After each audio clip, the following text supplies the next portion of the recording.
Okay, let's get into the conversation now with New South Wales One Nation leader Mark Latham and CLP Senator Jacinta Nampijinpa Price. Welcome to you both. Great to have you on the show.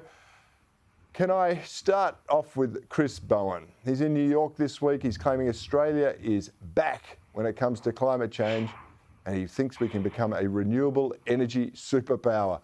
Mark, this is crazy stuff, isn't it? The cost of living is hurting. Bowen goes further into this renewable fantasy. How much damage is he going to do here? Well, Cory, it's completely delusional. The idea that Australia can be a global renewable energy superpower is off the radar crazy. For the simple reason we're struggling to keep the power on in our country. We've got forecasts by AEMO and also state energy officials here in New South Wales that we'll have a shortfall in electricity supply, so blackouts, after the closure of the Eraring coal-fired power station in 2025. So what sort of global superpower can't keep its own lights on? Then have a look at the Snowy 2.0 scheme, which was supposed to save the day. It's delayed 4 or 5 years. The chief executives resigned because of differences with Bowen, and they can't hook it into the Hume link to get it into the transmission grid.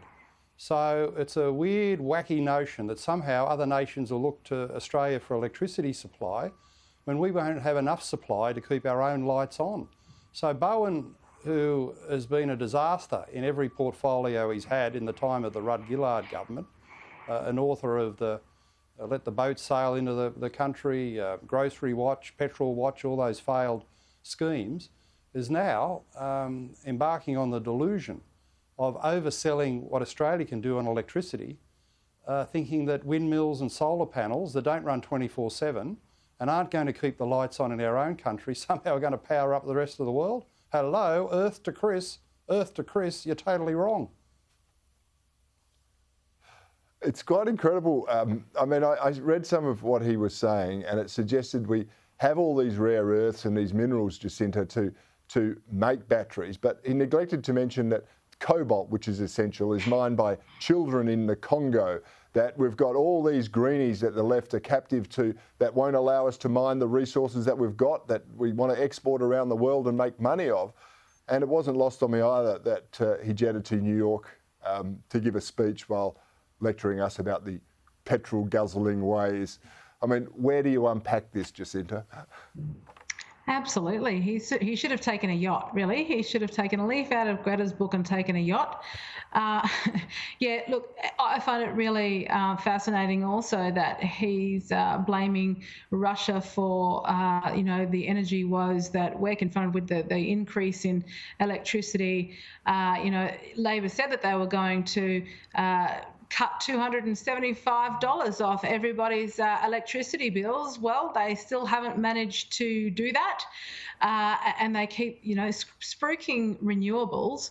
And the other conversation that's just not being had is the fact that, okay, these wonderful renewables that are going to save us all going forward, we don't even have the capacity to actually effectively recycle any sort of renewables. And the numbers that they're talking of, a lot of the solar that have certainly been put up in my community is soon going to come to the end of its life, and there's no really effective, cheap way to recycle these panels going forward, or other sorts of renewables that they're wanting to run towards. I mean, really, they should be having a real conversation now about nuclear, because we need that baseload power.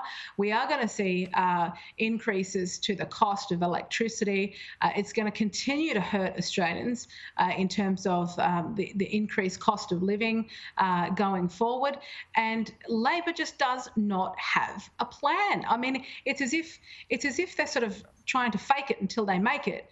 But my gravest concern is the fact that they simply are not going to make it.